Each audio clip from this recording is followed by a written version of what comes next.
Assalamualaikum warahmatullahi wabarakatuh. Halo teman-teman semuanya. Perkenalkan, nama saya Kurniawati dari kelas Ekonomi Syariah A. Langsung saja, di sini saya akan melakukan analisis keuangan perusahaan Medco Energi Internasional dengan kode saham MIDC untuk data keuangan tahun 2021. Perusahaan Medco Energi Internasional Tbk atau MIDC berdiri pada tanggal 9 Juni 1980 sebagai Meta FC Pribumi Drilling Company atau Medco. Perusahaan ini pertama kali melakukan penawaran saham perdana atau biasa dikenal dengan IPO pada tanggal 12 Oktober 1994. Perusahaan ini juga bergerak dalam bidang eksplorasi, pengembangan, dan produksi minyak dan gas bumi. Perusahaan secara langsung atau melalui anak perusahaannya memiliki kepentingan di sejumlah blok minyak dan gas di Indonesia, Amerika Serikat, Tunisia, Libya, Oman, Yaman, dan Papua Nugini. Dan juga beberapa blok termasuk blok Lematang, blok Bena Negara, dan blok Tarakan dioperasikan oleh anak perusahaannya. Melalui anak perusahaan dan perusahaan asosiasi, perusahaan juga bergerak di bidang distribusi gas, pertambangan batu bara, pengoboran dan penyewaan peralatan logging, operasi pembangkit listrik, dan penyewaan gedung. Kawasan konsensi batu bara terletak di Nunukan, Indonesia. Anak perusahaannya meliputi PT Medco E&P Indonesia, PT Medco Straight Gas, dan PT Expand Petrogas Intranusa. Komposisi pemegang saham atau shareholder terbesar dimiliki oleh PT Medco Daya Abadi Lestari sebesar 51,5%, Diamond Bright sebesar 21,46%, serta masyarakat sebesar 26,96%. Untuk keuangan MIDC terbilang sangat baik.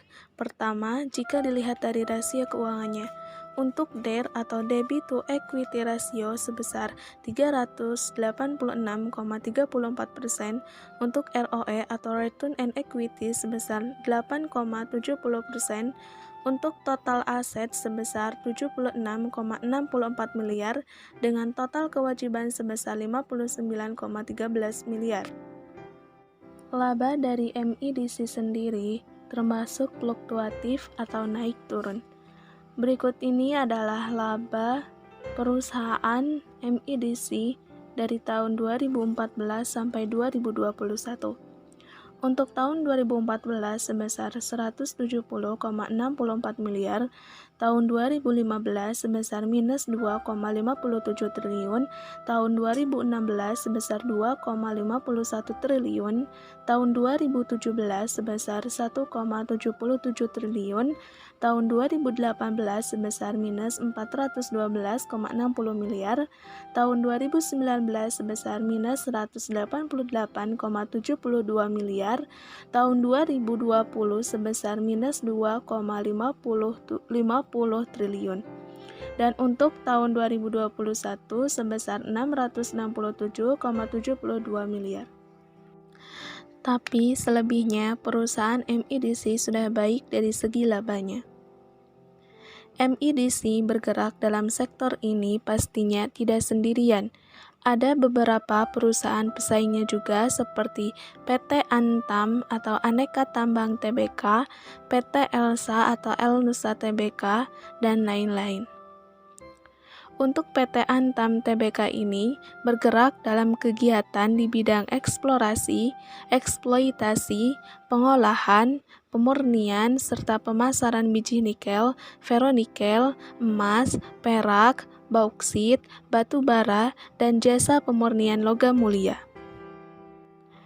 Sedangkan PT El Nusa Tbk atau Elsa yang sama-sama bergerak di sektor ini, bergerak dalam jasa hulu migas, dan melakukan investasi saham pada anak perusahaan joint venture yang bergerak dalam beberapa industri seperti layanan dukungan dan perdagangan upstream migas, layanan dan perdagangan downstream migas bumi, dan jasa pengelolaan dan penyimpanan data perdagangan migas dan pengelolaan aset lapangan migas bumi. Untuk MOS atau Margin of Safety ini yang paling tinggi yaitu PT MEDC sebesar 32%, disusul oleh PT Antam sebesar 16%, dan yang terakhir yaitu PT Elsa sebesar 6%. Sebenarnya, ketiga perusahaan ini sudah baik. Lalu kita lihat dari sisi keuangan perusahaannya. Untuk ROE yang paling tinggi yaitu MEDC sebesar 386,34%,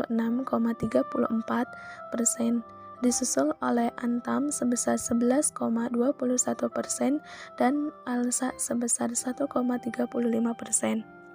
Untuk DER-nya yang paling rendah yaitu MEDC sebesar 8,70%. Dari ketiga perusahaan ini sebenarnya layak semua untuk diinvestasikan, hanya saja yang lebih mendominasi adalah tadi milik MEDC.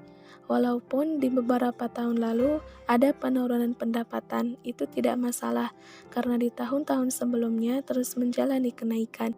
Jadi, kami lebih menyarankan MEDC untuk diinvestasikan. Mungkin cukup sekian yang dapat saya sampaikan, kurang lebihnya mohon dimaafkan. Wassalamualaikum warahmatullahi wabarakatuh.